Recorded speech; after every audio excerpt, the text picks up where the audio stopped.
अहमदाबाद का 7 day Adventist school एक बार फिर विवादों में है।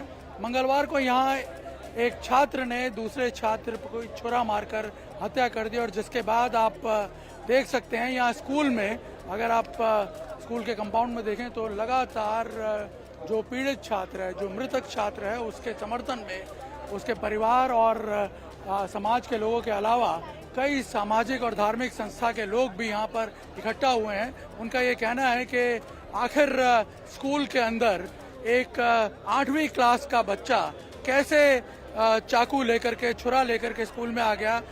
और आपको बता दें कि चौंकाने वाली बात यह है कि जो मृतक छात्र है वो हिंदू है और जिसने हमला किया वो छात्र मुस्लिम है और इस वजह से मामले ने एक धार्मिक रूप भी यहाँ पे ले लिया है।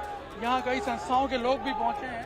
ये बताइए क्या मांग क्या कर रहे हैं? मैं विश्व हिंदू परिषद कर्णावती महानगर मंत्री हूँ, के.एस. राजपुरोहित मेरा नाम है। ये जो 7 डे स्कूल के अंदर जो घटना हुई है, इसकी सबसे पहले तो हम सख्त शब्दों में इसकी भर्त्सना करते हैं। इससे पूर्व भी स्कूल के अंदर कई तरह की घटना हो चुकी हैं और स्कूल प्रशासन को पेरेंट्स ने टाइम एंड अगेन उनको चेतावनी दे रखी थी। इसके बावजूद भी यहाँ का प्रशासन इसको सीरियसली नहीं लिया। दूसरी बात यह है कि यहाँ जो घटना बनी है और जो बच्चा ने उसमें 10वीं क्लास के बच्चे के साथ में जो घटना की है, अब इससे और जिस बच्चे ने इसके साथ में घटना की है उसके प्राथमिक शिक्षण जिस मदरसे से हुआ है, उस मदरसे की जो तालीम है उस पर भी प्रश्न मार्क है। और ऐसा मौलवी जिसने उसको काफिर के नाम से जो 72 हुरों के पास में पहुंचने की जो मानसिकता पढ़ाई है, उसके प्रति भी हम उसका भी कारणों का पता नहीं चल पाया है कि हुआ क्यों है, ये दोनों बच्चों के बीच में क्या हुआ। हाँ, ये 4-5 दिन से बच्चों के बीच में ऐसा पेरेंट्स है और यहाँ के लोकल जो पेरेंट्स है उनसे पता चला है कि 4-5 दिन से ये घटना चल रही थी और इसके कारण प्रशासन को ध्यान में दिया था। प्रशासन इसको संज्ञान में ले लेता। तो सवाल स्कूल पे उठता है कि उसने एक्शन क्यों नहीं लिया। बिल्कुल, स्कूल भी शंका के घेरे में है। स्कूल वाले माइनॉरिटी वाला है, वो माइनॉरिटी चोर मौसियाई है। दोनों अपना अपना काम कर रहा है, दोनों सनातन का विरोध है। तो इसीलिए भारत में अब सीधा फैसला होना चाहिए कि या तो माइनॉरिटी की स्कूल में सिर्फ माइनॉरिटी ही पढ़े, सनातन के और कोई न पढ़े, क्योंकि ये माइनॉरिटी वाले सब चोर एक हो गए हैं। अहमदाबाद के 7 डे एडवेंटिस्ट स्कूल में हुई विद्यार्थी की हत्या के मामले की जांच अब अहमदाबाद क्राइम ब्रांच को सौंप दी गई है। हमारे साथ क्राइम ब्रांच के जेसीपी शरद सिंघल साहब हैं। सर, ये बताइए कि जो ये मामला था, आपने देखा जिस प्रकार से गंभीर स्वरूप ले लिया, एक सोशल प्रोटेस्ट इसको लेकर के खड़ा हो गया, इस वक्त केस का स्टेटस क्या है? क्योंकि लोगों का सबसे पहला आरोप ये लग रहा है कि इस पूरे मामले की जांच ठीक तरह से नहीं हो रही है। जी, ये बात सही है कि इनकी एक ऐसी एप्रीहेंशन थी कि तपास ठीक से नहीं हो रही है और तपास एक प्रोफेशनल एजेंसी को दी जाए। तो इमीडिएटली ये मांग मैंने सीपी साहब को रखी और जो लास्ट मीटिंग आगेवानों और इनके आगेवानों के साथ और रिलेटिव्स के साथ हुई, तो उसकी जो एक पहली डिमांड यही थी कि क्राइम ब्रांच को ट्रांसफ़र की जाए। क्राइम ब्रांच को तपास ट्रांसफ़र हो रही है और क्राइम ब्रांच इसको तपास करेगी।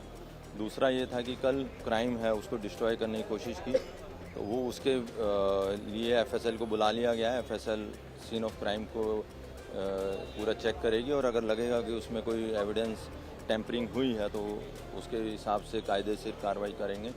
तीसरा ये था कि सीसीटीवी फुटेज के साथ टेम्परिंग हुई है, तो हमारी टेक्निकल टीम को भी बुला लिया गया है।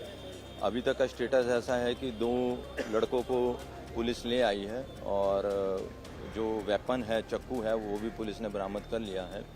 और मैं मानता हूँ कि आगे भी जो तपास है क्राइम ब्रांच पूरे प्रोफेशनल तरीके से करेंगे। लोग ये बता रहे हैं कि 5 से 7 लड़के थे, उन्होंने मिल करके ये किया है और अब तक बाकी लोग क्या आइडेंटिफाई किए गए हैं? जैसा कि मैंने बताया, पहले एक जो मेन आरोपी था उसको पुलिस ने लाया था, फिर उसकी पूछपरछ में जानने को मिला कि एक और उसकी मददगारी में था, अब उसको लाया गया है। अब उसके आगे जैसे मैंने बताया कि उनकी स्टेटमेंट से या कुछ ऐसे सीसीटीवी से निकल के आएगा कि भाई और लोग भी मददगारी में थे, तो उनको भी जो हम बातें सुन रहे थे कि एक तो स्कूल के अंदर छुरा लेके घुस गया लड़का, या फिर उसने चक्कू कहाँ से प्रिक्योर किया, ये सारे काफी तपास के इशू हैं, कहाँ से चक्कू लाया, कैसे लाया और कब से ला रहा था, और वो सब है।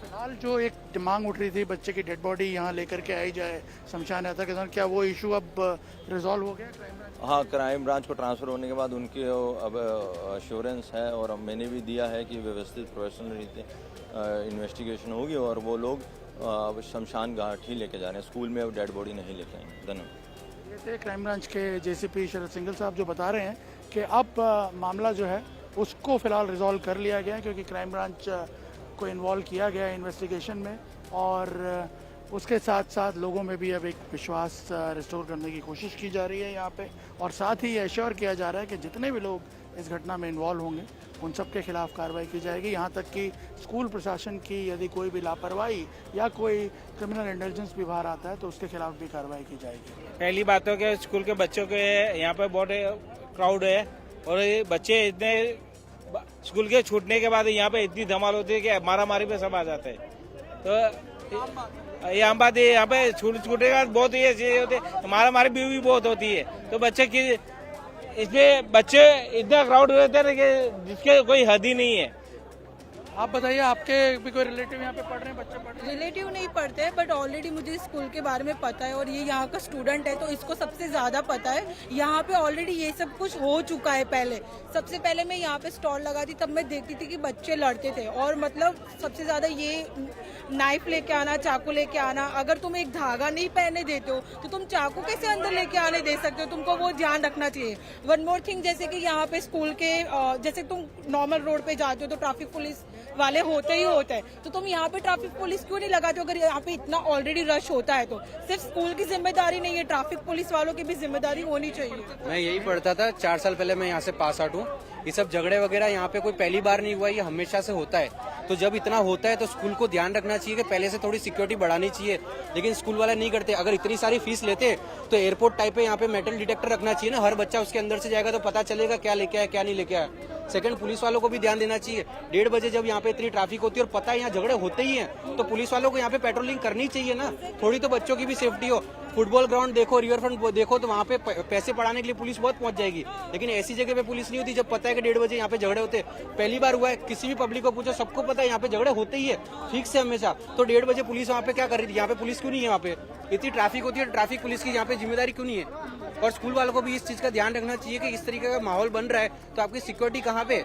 इतनी फीस ले रहे हो। और सेकंड, पढ़ाई के अंदर थोड़ा सा अगर आप इतना मॉरल पढ़ा रहे हो तो थोड़ा भगवत गीता ऐड करो, थोड़ा बच्चों को मेडिटेशन सिखाओ, थोड़ा वो भी तुम सिखाओ, गीता पढ़ाओ। ये बाइबल वाले की स्कूल है, ये माइनॉरिटी वाले की स्कूल है, ये माइनॉरिटी की स्कूल है। प्रार्थना पूरी होने के बाद यामीन यामीन बोलते हैं यहाँ पे। तो प्रार्थना जब पूरी होती है तो यामीन यामीन यामीन, तो यामीन यामीन क्या है?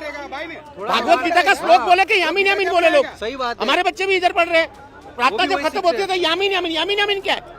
मतलब हम हिंदुओं की स्कूल है कि किसी और वाले हिंदुओं का धागा क्यों निकालते हैं, कड़ा क्यों निकलवाते हैं? क्रिश्चियन प्रेयर क्यों होती है, हिंदू की प्रेयर क्यों नहीं होती? हिंदुओं को बोलते कड़ा निकालो, क्यों निकालो?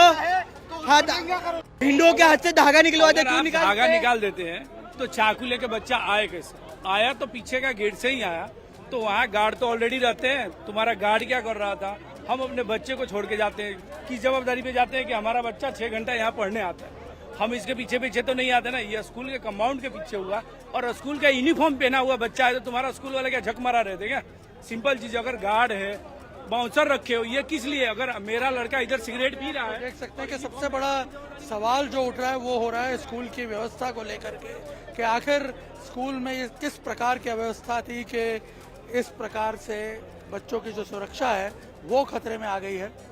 लोग, जो छोटे छोटे बच्चे हैं, वो चाकू चूल्हा लेकर के स्कूल में आ जाते हैं। 4-5 दिन से इस तरह का विवाद चल रहा है और उसके बावजूद भी स्कूल की तरफ से कोई स्टेप्स नहीं लिए जा रहे हैं, कोई एहतियातन कदम नहीं उठाए जा रहे हैं। और यहाँ पे आप देख सकते हैं इसी वजह से जो लोग हैं उनका रोष भी यहाँ पे टूट पड़ा। आज हमने देखा कि सुबह से ही स्कूल के अंदर जो है वो अभिभावक जो है वो आकर के पहले घुस गए थे और बाद में यहाँ पे आप देखिए कि स्कूल के अंदर तक यहाँ पे घुस गए थे और यहाँ स्कूल के अंदर तोड़ फोड़ भी मचाई है।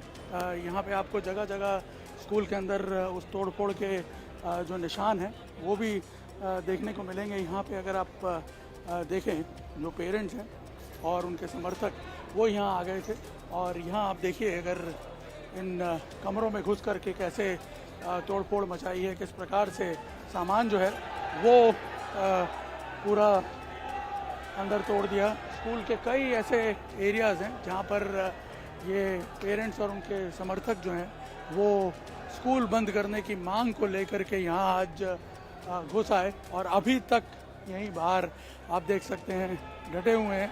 यहाँ आप देखिए, आपको खून के निशान, जो लोग तोड़फोड़ मचा रहे हैं उन्हीं को चोट भी लगी।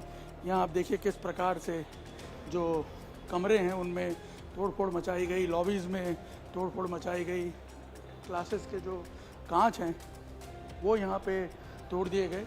और उसी वक्त पुलिस यहाँ पहुँची और इस उत्पात को रोका गया, क्योंकि लोगों में काफ़ी गुस्सा था, काफ़ी रोष था। इस वजह से यहाँ पे स्कूल में तोड़फोड़ भी मचाई गई। यदि पुलिस समय तक नहीं पहुँची होती तो शायद जो ये बिखराव है ये और ज़्यादा बढ़ गया होता, लेकिन फ़िलहाल पुलिस पहुँच गई है। हालांकि अभी भी बाहर जो है लोगों की भीड़ यहाँ पे जमा है, लेकिन जिस प्रकार के दृश्य यहाँ आज देखने को मिल रहे हैं उससे साफ पता चलता है कि किस प्रकार का रोष यहाँ पे लोगों में है।